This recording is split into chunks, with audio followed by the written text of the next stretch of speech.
Est-ce que vous savez qui est cet homme? Ok, il fait peur, mais en vrai, il est plutôt cool. Bismarck, j'ai entendu dans la salle, c'est celui qui a inventé le concept de la retraite. C'est grâce à lui, vous pouvez aujourd'hui vous arrêter de bosser et profiter de vos vieux jours. En 1889, Bismarck demanda à son conseiller à quel âge faut-il que je fixe l'âge de la retraite pour n'avoir jamais à la payer. Son conseiller lui aurait alors répondu 65 ans, c'était alors l'espérance de vie. Il n'était pas fou le vieux Bismarck, hein.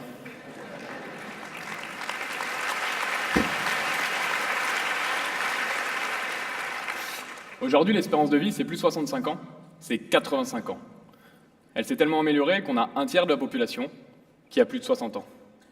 C'est-à-dire qu'une personne sur trois que vous allez croiser dans la rue est à la retraite.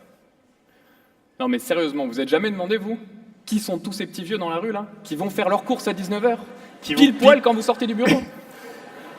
Ou qui vous piquent votre place dans le bus, ou encore à qui on doit payer toutes les retraites. Là, tu vas un petit peu loin, je pense. En vrai, ces seniors, c'est des gens qui sont encore en pleine forme physique. Encore la semaine dernière, j'ai pris 6-0 au tennis par mon père de 66 ans. Ça, c'est pas trop dur.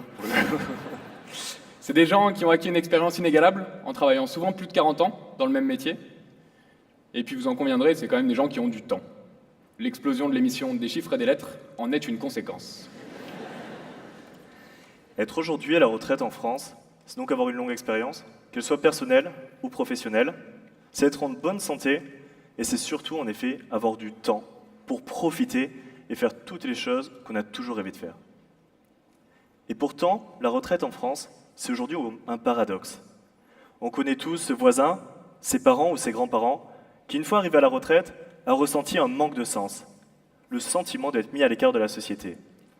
Bref, la retraite, c'est pas non plus la joie, mais on a le droit de se demander pourquoi est-elle tant appréhendée. Tout au long de notre vie, on a eu de cesse d'apprendre. À l'âge enfant, on va apprendre à marcher, à baragouiner quelques syllabes, plus tard à lire et à écrire, et puis on va se former pendant nos études. Ensuite, on va démarrer une carrière professionnelle pendant laquelle on va acquérir une longue expérience, et quand on va arriver à la retraite, tout ça, ça va être mis à l'écart. On passe d'une vie active à une société dite inactive, et on emmène avec nous toute cette longue expérience. Alors qu'aujourd'hui, on met en place des systèmes circulaires qui permettent d'économiser l'énergie ou encore de limiter le gaspillage alimentaire, il semblerait qu'on soit incapable de préserver ses savoir-faire et de capitaliser sur cette école de la vie. Tu parles d'école, Barthélemy? J'en profite, on s'est rencontrés en école d'ingénieur, ok, elle était facile, à Lille, où on suivait un cursus en bâtiment et travaux publics. Comme beaucoup dans la salle, on voulait voir ce qui se passait à l'étranger. Alors on a effectué nos expériences professionnelles au Congo, au Mexique ou encore aux Philippines. C'est dans ces trois pays qu'on a été émerveillés par le respect et par l'importance qui était accordée aux anciens. Là-bas, les seniors sont considérés comme des sages, vivent avec les familles et les échanges intergénérationnels sont omniprésents. C'est vraiment au Congo, je travaillais sur l'urbanisation d'une ville, la ville de Kinkala, un petit village à l'ouest de Brazzaville. Et le week-end, j'étais seul sur la base vie, alors je m'ennuyais un petit peu, j'allais me balader pour faire des rencontres. Un jour, j'ai fait la rencontre justement de Jean Aimé, le président du club des sapeurs de Kinkala. Bon, là, je vous l'avoue, je suis d'accord avec vous, il est pas trop sapé, il est plutôt en pyjama, mais reconnaissez quand même sa classe. Normalement, la SAP, c'est plutôt ça. Je sais pas si tout le monde connaît ici la SAP. La SAP, c'est la société des ambianceurs et des personnes élégantes. Ça peut vous paraître absurde, hein, tous, mais c'est une institution à Brazzaville, et elle réunit tous les dandys congolais depuis 1960, et l'art de se saper, ça se transmet de génération en génération. Ce petit vieux, c'était le conseil de tout le village. Et en plus de transmettre son art, il transmettait son savoir-vivre et son savoir-être aux autres générations. En prenant un peu de recul sur cette anecdote, ce que j'ai envie de vous raconter là, c'est qu'on a découvert dans ces pays un modèle circulaire d'intégration des seniors dans la société. Un modèle où ils étaient vraiment partie prenante. Et ce qui est fou avec Thibaut, c'est qu'on a fait ce même constat au même moment, alors qu'on était chacun à un bout du monde différent. L'importance du rôle des seniors dans l'équilibre de la société. À notre retour en France, on s'est dit qu'il fallait faire quelque chose. On a donc cherché à comment adapter ce modèle circulaire à notre société. Et comme Barthélemy et son super sapeur, moi j'avais un petit vieux qui était encore mieux au Mexique. C'était Miguel. Miguel, c'était le réparateur de vélos du quartier et il savait refaire le rayonnage d'une roue, les yeux fermés. Si je passais autant de temps avec lui, C'est parce que j'aimais apprendre de sa longue expérience. Ces 2 expériences, justement, nous ont prouvé une chose. C'est que si on veut créer des liens intergénérationnels durables, le mieux, c'est encore d'avoir quelque chose de concret à échanger entre les 2 générations. À nos retours en France, on a commencé à chercher de telles pépites. On a donc commencé à creuser des groupes Facebook au départ, de couture, de multimaille, de tricot, de crochet. Moi, perso, j'étais plutôt sur la mécanique. La tricot, je te le laisse.